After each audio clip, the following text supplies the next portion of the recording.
ओम शांति। जो बड़ा इम्तिहान पास करते हैं ना, जो बड़े इम्तिहान की तैयारी करते हैं, हमेशा याद रखना, वे कभी अपना समय वेस्ट नहीं करते। यही निशानी है उनकी। उनको आप नहीं देखेंगे किसी भी बात में जाते हुए, जो बड़े इम्तिहान की तैयारी करते हैं।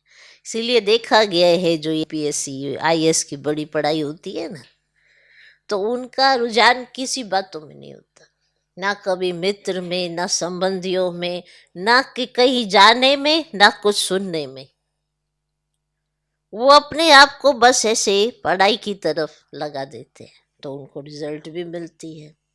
अगर एक ही बुद्धि के अंदर बाकी सब ख्यालात भी रहेंगे, तो फिर पढ़ाई पर एकाग्रता कैसे आएगी। इसीलिए देखा गया है जो पढ़ाई होती है बाल्यकाल में होती है ना, जब बड़े हो जाते हैं फिर पढ़ना मुश्किल हो जाता है, क्योंकि बुद्धि भटकने लग जाती है। हाँ, जो अपनी बुद्धि को एकाग्र कर सकते हैं, ऐसे भी बहुत आत्माएं हैं जिन्होंने लक्ष्य लिया और फिर उसको प्राप्त किया, तो वो बाकी तरफ से बुद्धि हटा देते हैं तब प्राप्त करते हैं।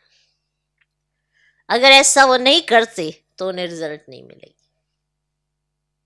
फिर वो अपने साथ चैलेंज लेते हैं कि हमको हमारा लक्ष्य प्राप्त करना है, बाकी सब चीजों में नहीं जाना है, तो उन्हें लक्ष्य प्राप्त हो जाता है। बुद्धि तो सबके पास है, हाँ, बुद्धि लगाई कहाँ है, रिजल्ट तो वही बताएगा। ऐसा तो है नहीं कि मनुष्य के पास बुद्धि नहीं है, यही तो चीज है उसके पास। जीव जंतुओं के पास यही तो नहीं है। मनुष्य के पास बुद्धि है और वो बुद्धि से बहुत कुछ प्राप्त कर सकता है। मान लो किसी का बचपन जो बीता गरीबी में बीता, लेकिन वो इतना पढ़ता, जो भी उसको मौका मिलता तो वो पढ़ाई करने लगता है, तो वो अपना भविष्य संवार लेता उसी जीवन में। फिर तो पढ़ाई ही तो सोर्स ऑफ इनकम है। से कोई कहते ऐसा नहीं होता, नंबर नहीं आते, वो नहीं होता, मेहनत देखो कैसी कर रहे हो, तो फिर तो सारे के सारे वही वाले होते। ऐसा होता है ना, नंबर नहीं आता, पढ़ाई करते हैं ना जो बड़ी ऊंची ऊंची, तो वो इस पे ध्यान नहीं देते, वो अपना पढ़ाई पर ध्यान देते हैं, तब वो नंबर लेते हैं। ओके, तो ये समझ जब जागृत हो जाए, तो ये नहीं है कि कभी जब आप पढ़ रहे हो कोई फेल हो गया तो वो आगे नहीं बढ़ सकता।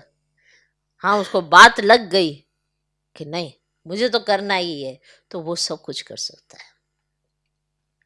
तो ये जागृति कब आएगी ये नहीं पता, ये कब आनी है, ये हर एक का अपना अपना कर्म है कि वो कब लाता है अपनी जागृति।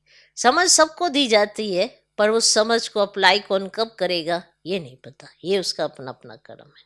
समझा? तो भगवान तो पढ़ाता है, सिखाता है और समझाता है।